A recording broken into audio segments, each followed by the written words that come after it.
मैंने पिछले दिनों देखा कि एक फैमिली को ये शक पड़ गया कि उनके घर का जो बच्चा है वो ऑटिज़म का शिकार है 2 साल का, जो उनको वैसे ही शक पड़ गया और सारा ख़ानदान बहुत परेशान हुआ और कई डॉक्टरों से मिला जिन्होंने उनकी तसल्ली की कि आपके बच्चे को ऑटिज़म नहीं है। ऑटिज़म बच्चों की एक बीमारी होती है जिसमें बच्चे दुनिया के साथ रिश्ता नहीं बना पाते, बस अपने अंदर मगन रहते हैं।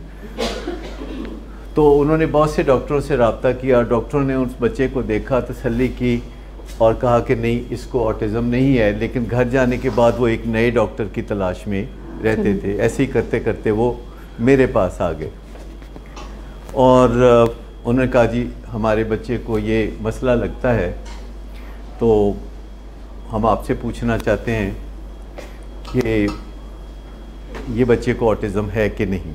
मैं कहा नहीं, मुझे नहीं पता कि बच्चे को ऐसा कुछ है कि नहीं, क्योंकि मुझे उसका कोई ख़ास तजर्बा नहीं है। अगरचे उन्होंने मेरा एक इंटरव्यू देख रखा था 2011 का जो ऑटिज़म के बारे में था, पर मुझे ये पता है कि आपकी जान जो मुसीबत में है तो आप उस मुसीबत में से कैसे निकल सकते हैं, क्योंकि मसला बच्चे को नहीं है, तकलीफ़ बच्चे को नहीं है, तकलीफ़ आपको है। जब किसी बच्चे को ऑटिज़म होता है उसको कोई तकलीफ़ नहीं होती। जब कोई बच्चा मेंटली रिटार्डेड होता है तो उसको कोई तकलीफ़ नहीं होती। जब कोई बच्चा स्किज़ोफ्रेनिक होता है तो उसको कोई तकलीफ़ नहीं होती। जब कोई बच्चा बाइपोलर डिसऑर्डर में होता है तो उसको कोई तकलीफ़ नहीं होती, वो मौजें कर रहा होता है। जब कोई बच्चा एडिक्शन में होता है तो उसको कोई तकलीफ़ नहीं होती, तकलीफ़ फैमिली वालों को होती है, उसको तकलीफ़ बाद में होती है। तो असल जिनको तकलीफ़ होती है उनको कोई भी नहीं कहता कि अच्छा आपको क्या तकलीफ़ है।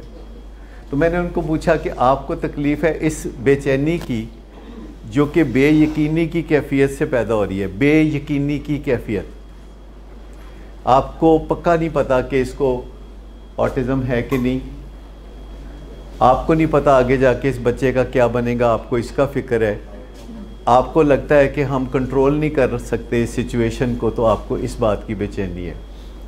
तो कहते फिर हम क्या करें। मैंने कहा कि अभी तक आप जो कर रहे हैं वो करना छोड़ दें।